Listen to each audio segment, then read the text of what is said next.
without further ado, I'd like my panelists to just spend a minute to introduce themselves and the projects they're working on before we launch into our discussion. My name's Prendergast. I'm a computer engineer, former nuclear reactor operator, and now a blockchain architect. So I'm working on a number of different projects, engineering essentially mechanisms for secure communication and interaction with blockchain technologies. And ultimately, my firm is working on a suite of technologies centered around cybersecurity and how we can leverage these underpinning technologies to solve some of the hard problems of today. Good morning. My name is Julien. I am the COO of XBTO International. XBTO is primarily a proprietary trading firm. We use algorithmic strategies to invest in cryptocurrency markets. So at this point, we deploy liquidity globally. We trade on about 40 exchanges from the US to Asia. And I guess it's just as a function of the success of the firm, in those activities, we also kind of diversifying into other verticals such as block trading, such as venture investing, and we're also launching a fund management product. Good morning. My name is Michael Dersham. I'm CEO of Mapay. We're a US-based company. We build an open-sourced healthcare payment network. I think what sets us apart from other folks in the cryptocurrency and blockchain arena, as compared to we are doing today. We're doing transactions. We have great intellectual property. We have great technologists that are with us today. Christos, who you will meet later on, is our platform architect. Prendergast is also part of our ICO team. We're happy to be in Bermuda, and over the last 24 hours, we've learned about the successful business climate within Bermuda, and we look forward to having further discussions about how we can utilize that to not only the benefit of our company, but also our global initiative. Mm-hmm. Great. So prior to Koala, I was General Counsel and Chief Compliance Officer of Kraken, and I'm old enough in the space to remember when Bitcoin was just known as a decentralized currency, and we've come a long way from there. So now we've made great strides in sharding, hopefully which will lead to scalability. We're seeing some very exciting developments now with Fidelity entering the space, offering institutional trading. You're seeing innovations like custody of funds by enterprise companies, stable coins being launched to really have, to allow this ecosystem to flourish. The recent news about Yale dipping their toes now into the crypto space. Where do you guys see the ecosystem in terms of nascent stage to maturation? Where are we in this cycle? I think to be blunt, we have really seen ourselves move through the hype cycle. We've come across what was a large part of the pinnacle of that initial hump, so to speak, within the hype curve. And we have either slid all the way down to the bottom and are moving out into what's called the plateau of utility, or maybe we're still sitting somewhere near the bottom. But I think that what we saw last year was the bubble and the hype and the explosion of this technology and just people pouring into it that did not understand business, did not have existing business models, and unfortunately out of that, a lot of discredit has come to the technology because people abused the capabilities that it offered. I think that what we're seeing now is actual businesses coming in and looking at the technology as a mechanism to improve efficiency within their workflows, and that this is how we're actually going to move from promises of maybe we will to look at the amazing change we've done. Yeah, I'd agree with that. And the way we like to kind of almost simplify that path, in what stage do we sit in, is by almost thinking about this as a three-step sequence.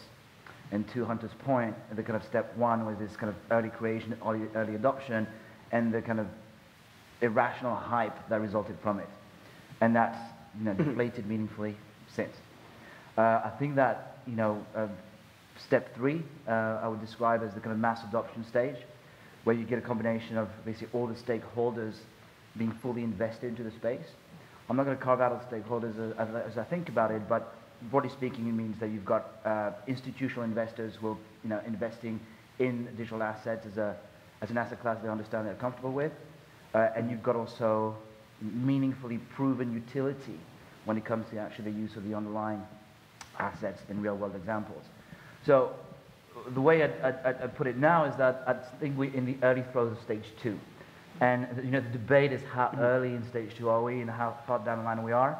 So to your point, the examples you're giving about Fidelity moving in, I mean, there's probably every day there's kind of a positive catalyst in that context that we can kind of latch onto as an indication of the fact that we're moving in the right direction.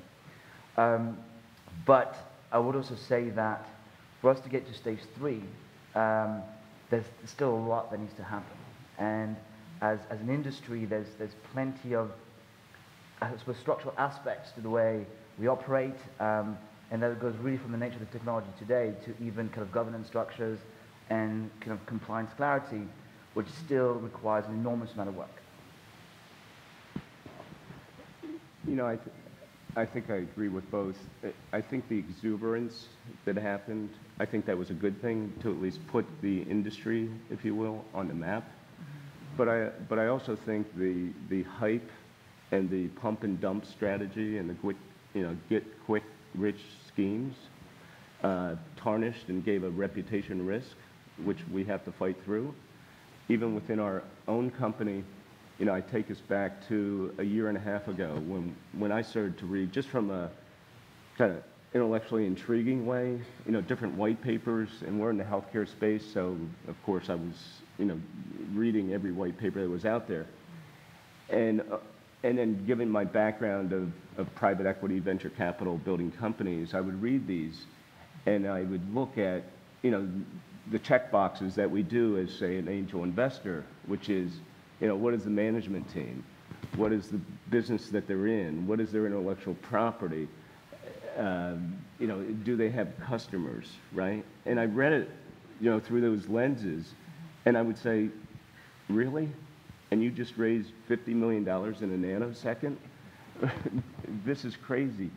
Over $1 billion for years. Yeah, and so I remember sitting with our board, and I said, we need to go through this, because I was intrigued by the way that we can raise capital and create a cadence around the business and the opportunity that we were never able to create before.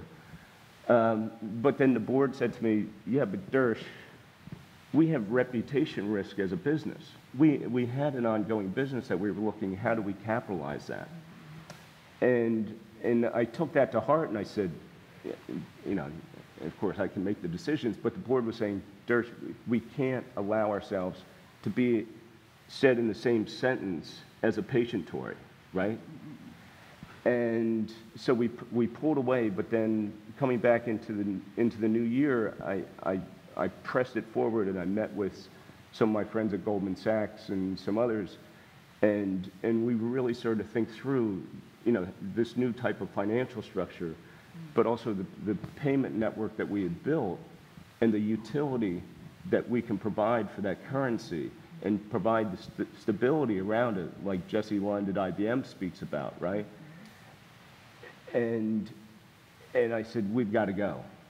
Like, we have to be the poster child of how we bring a business through an alternative way of raising capital, as well as an alternative way of building a community sovereign utility of a coin and currency, which can transact within a certain industry. And that's what we've created. Mm-hmm. Again, just going back in my business career, I see us probably in that 2.0 stance, but we as an industry really need to collectively fight through to finally gain the credibility and achieve what blockchain and alternative currency can provide. Well, as a lawyer, I've also been working in gray areas of law for quite some time. So in a former life, I litigated issues, novel issues of first impression. So things like whether YouTube could exist whether you could really allow a platform that allowed third parties to do all sorts of things without permission. Now that sounds like a naive question now, and certainly without trailblazers like you guys, ecosystems like this couldn't exist, couldn't launch, and couldn't flourish. And I just want to clarify a myth in any kind of new technology. A lot of practitioners who are not business practitioners, who are rather naive about the way the law works, feel that when something new emerges, that there's no law around it. Now, it's a complete myth. There are bodies of law that exist that are waiting to be interpreted and applied into these new realms. Now, that translation piece is very complicated for judges, for lawyers, for practitioners. In the meantime, you have this cloud of uncertainty as to what will eventually be the determination of these things. So I really appreciate some of the comments about needing to fill that gap and needing to, on our part in the blockchain community, people are very hard at work at trying to figure out what a governance structure looks like for a new paradigm, for example, or how to explain to a regulator who might not be facile in the technology as to how their policy goals are met by these new technologies or where they're challenged. Where do you guys see the real pain points, the gaps that need to be filled in order for these technologies to be deployed at scale? So I would say, obviously, one of the points you touched on here is regulatory, meaning, we've been going back to how do you do this correctly. So to tell a story, my company, when we first began, we're working towards going into a token sale. And this was in 2017. We were building up to this point, and we spent far more money than I would ever like to admit to in the public domain in trying to make sure we observed all of the Regulation D and all of the Regulation S offering compliance requirements, going through AML, KYC, OFAC, navigating the uncertainty of the space at a time when people still weren't actually certain how to even do it. And it has improved some since then. But I can say that oftentimes I felt like I was walking with my lawyers hand in hand, and neither of us had a clue what was going on. Sometimes they knew what was going on, and sometimes I did. But it took both of us working very closely together and even calling into the Securities Exchange Commission of the United States and asking questions about different topics. And of course, the answers were often, well, maybe this is how it could be done, but I don't think that I can offer you a formal opinion on that.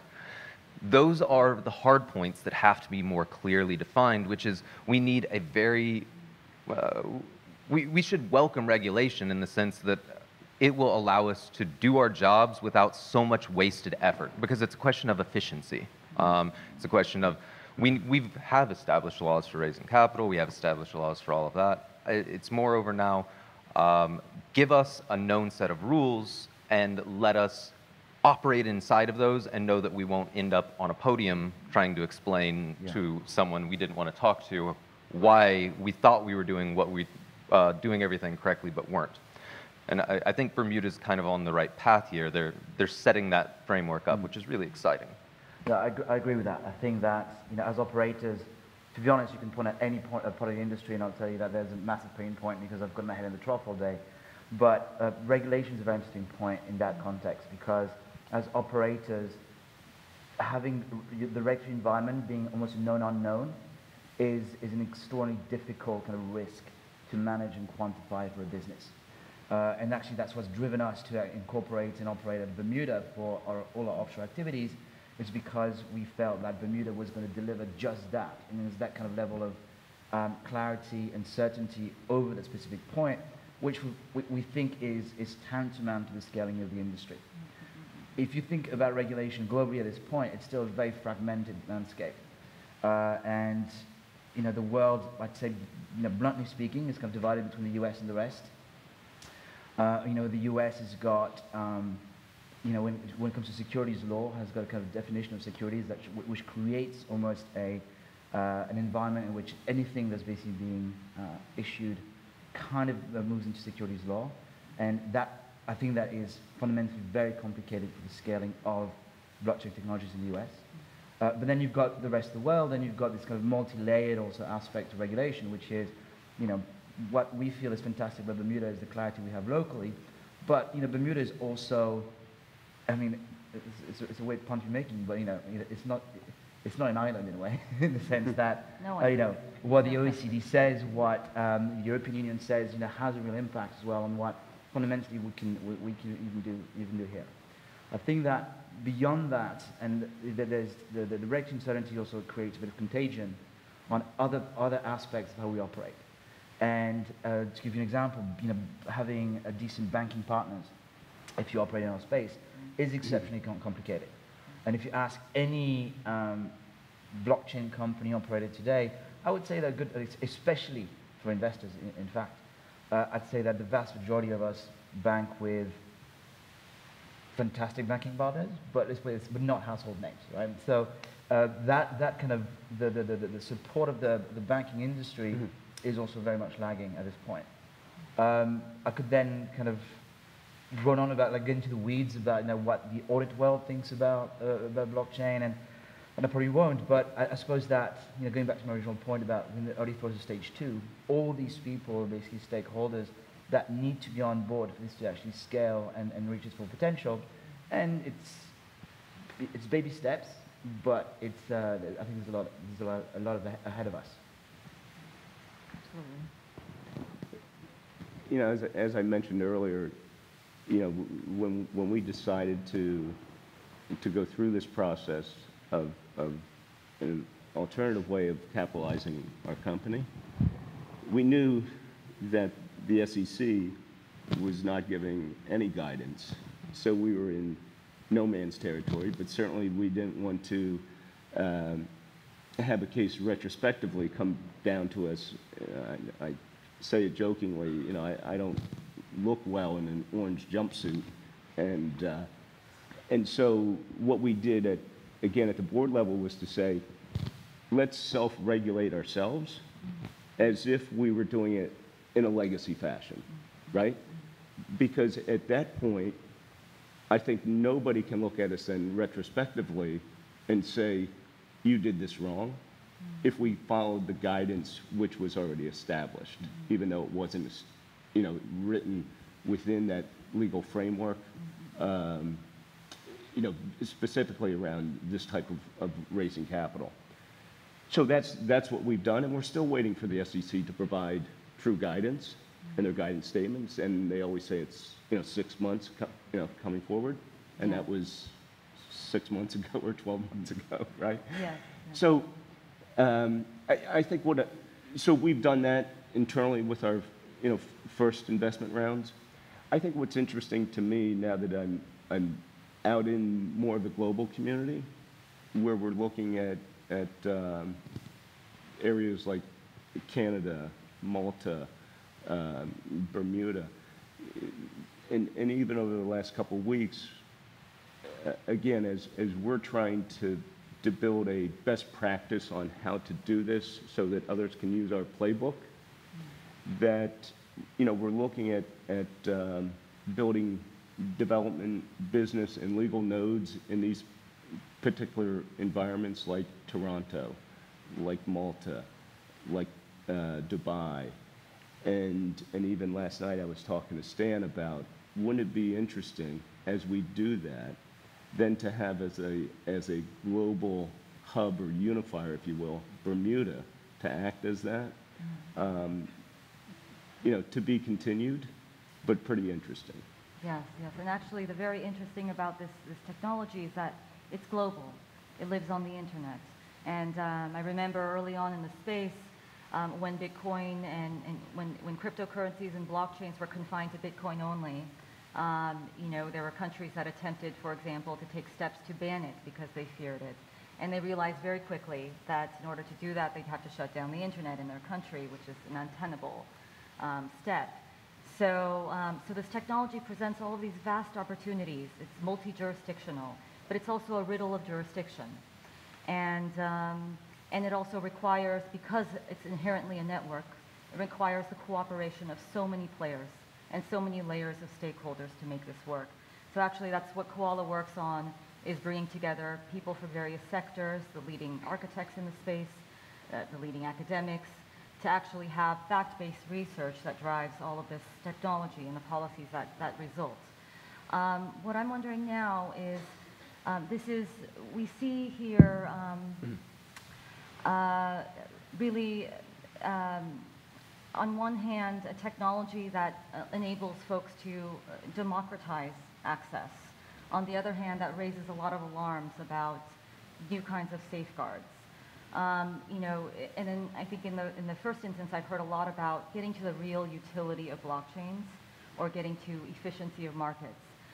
What I'd like to tease out is, do you guys see this as the utility of blockchains as efficiency of workflows, of just creating more liquid and more accessible markets, or are we seeing a really different paradigm shift? You know, I remember when the FinCEN guidance came out, for example, they could only confine, they didn't know which asset class to put a cryptocurrency in, for example. And we're seeing that this is much more than currency, that this is not just a token that enables markets, but rather things that enable cooperation, new kinds of networks, new kinds of metrics. Where do you guys see the real utility of blockchains?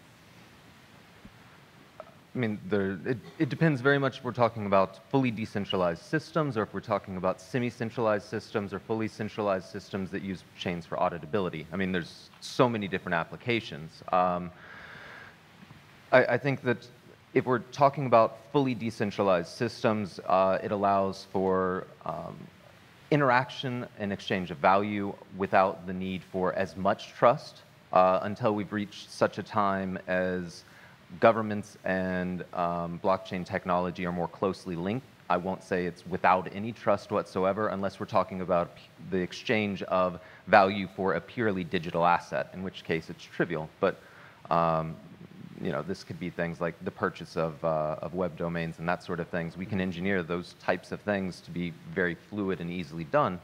It's more about, can we exchange a piece of real property and have that trustless interaction that blockchain technology offers be extended into the physical world. And I think that it's going to take a little bit more maturity within, you know, governments coming back. I think that the other piece here in terms of, you know, what is the utility of a blockchain, it's temporal truth. It's not that, you know, in the past when we had a database somewhere in the cloud, we could go and we could ask it what a value was. And whatever value it told us was the truth because that's what was stored in the database. The difference here is that we can know that something is true now and we can know that it's been true for all of time before that and that nothing has been omitted and nothing has been modified. And as soon as something changes, we'll know that it's been changed and we can address that. And this is very powerful for financial systems, transparent markets, and I'm sure this gentleman can comment on a lot of those pieces far better than I. But I think the places, other than the obvious kind of that I've been walking through, is that blockchains are ultimately really good permission access management systems. They allow you to control privilege and right very granular. And that's an exciting concept as well that a lot of people haven't quite explored all the way out. But I'll quit kind of blabbing.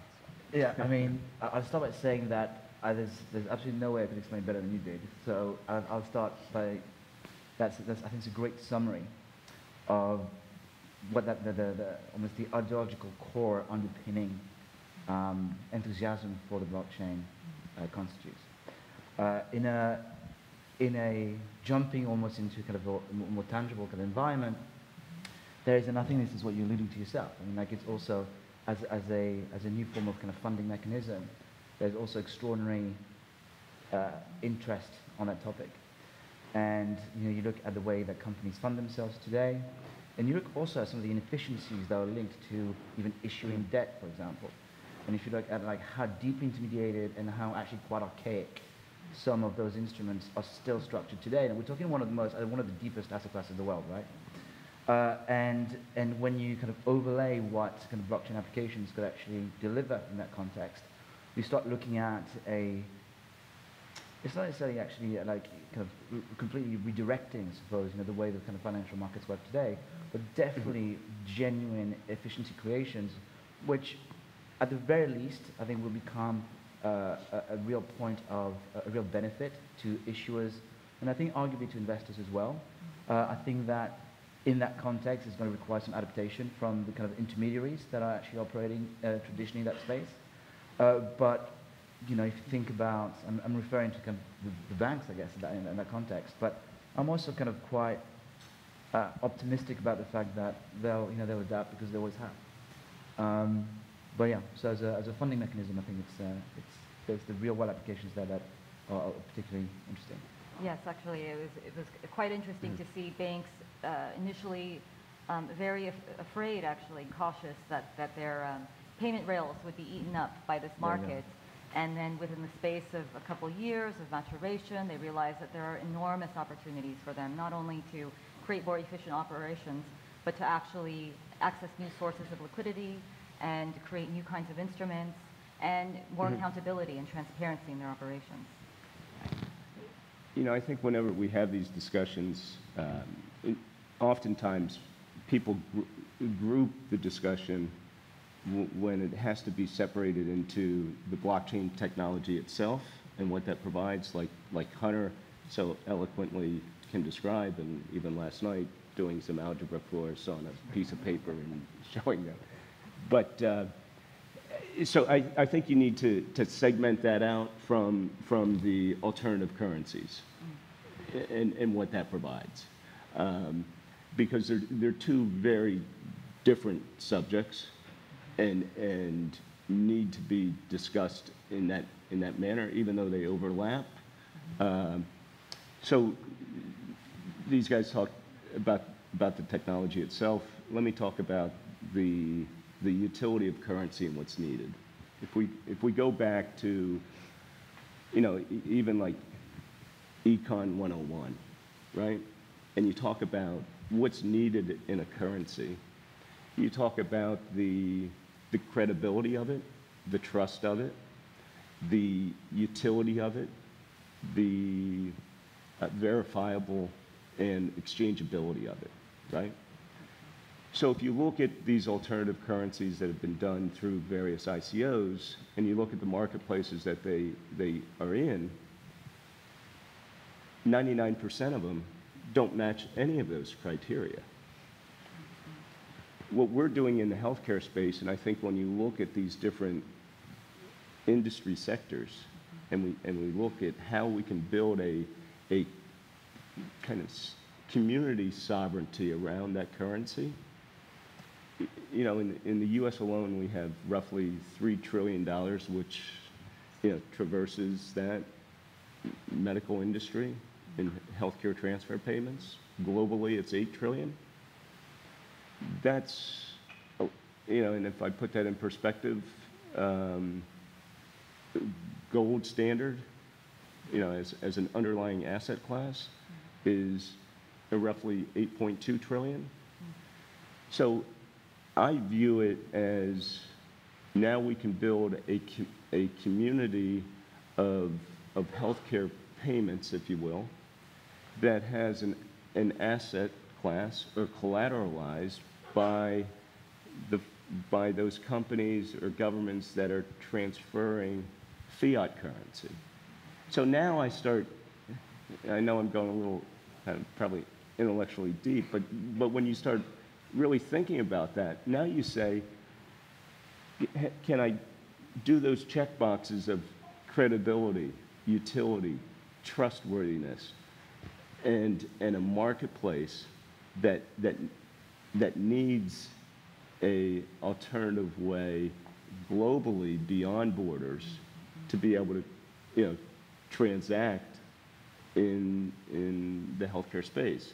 And I would make that argument that yes, and the only way that we can do it is through blockchain technology as well as alternative digital currency. Absolutely. And so blockchain represents this incredibly powerful global infrastructure that can serve as a source of trust that allows folks to be able to coordinate, trade, create all sorts of layers of computable contracts on top of this infrastructure globally, opening up markets. We need to close our panel, but for the benefit of the folks in the room, just want to put on your fortune-telling hats. Where will we be next year? You guys have a few words. So the biggest thing that's coming is secure multi-party randomization. So it's a bunch of fancy words, but basically at the end of the day, what it means is that we can do more transactions faster and more securely. So this is one of the biggest things that's coming. This is going to revolutionize a lot of this technology because it's going to increase the capacity of its ability to augment existing networks, which also means that less sharding has to be done, which means that less complexity has to be addressed. So from a technical side, that is where I'm looking at least. Yet again, I'll agree with Hunter on that one. No, and because it's a very, very important thing to consider, because one of the biggest kind of structural limitations to the current, especially the cryptocurrencies in the current form, is they have kind of capacity constraints. So the number of transactions that can actually be processed is not particularly competitive relative to other systems in its current form. So what you're describing here for us is actually something we're invested in ourselves, looking, for example, at Bitcoin sidechains. It's something that structurally will, I think, kind of give the underpinning technology a lot more validity. I think that beyond that, everything that I've described in terms of the overall kind of stakeholder progress for the industry, if I was going to say what it looks like next year, this is going to be quite ironic as an investor, right? But I'd be pretty happy if the markets were still trading at levels comparable to the ones that are trading at today, if in the background we'd all make progress around all the structural clarity that's required. And add to that a bit more, I think a few announcements, more tangible announcements from the likes of Fidelity, from the likes of Citigroup and let's throw in an ETF that finally gets approved in the mix. We're all holding our breath. And then I think and then there starts to have real reasons to be very optimistic about what the future looks like. I think the evangelists around this have done, in a lot of ways, a good thing, but I also think they've done a disservice in that, I've been on panels where, folks just sprinkle blockchain pixie dust and start yelling decentralized, decentralized, decentralized, and the seas will part and kumbaya, right? I think that if there's a more prudent and pragmatic approach to it, where we speak openly and honestly about what it can bring, temper some of the overzealousness, and then also provide I hope there becomes a real credibility in the CXO suite and a knowledge base so that we can have real business discussions. And I also would think that some of this private voice, when we see folks like Fidelity that had a private voice that was probably that they had an excitement about it, but finally they came out publicly, because when I talked to a number of different industry folks, they certainly have a different private voice than their public voice. And so my hope would be a year from now that starts to trickle into the mainstream to give us credibility. We didn't have any kind of contention, I think, on the panel, so I might just kind of inject a little bit of that just as we're closing in. I think that the zealousness that you're describing works both ways, right? So, in a world where news has to be fundamentally polarized, you only ever hear from the guy that says it's going to $100,000 next year, but you also hear from the guys who say it's a complete scam, in equal measure. I think that, to depict a much more boring future, the truth is going to be somewhere in the middle. And so we need the zealots in a way to almost kind of counterbalance the people who are irrational detractors, I think, of the technology. But in the meantime, I think that, I guess it's guys like us who are just going to kind of prod along and make sure actually tangible things happen. Yeah, absolutely. Well, I'd like to thank my panelists. I highly encourage you guys to come up and talk to them after this, during the break, and thank you.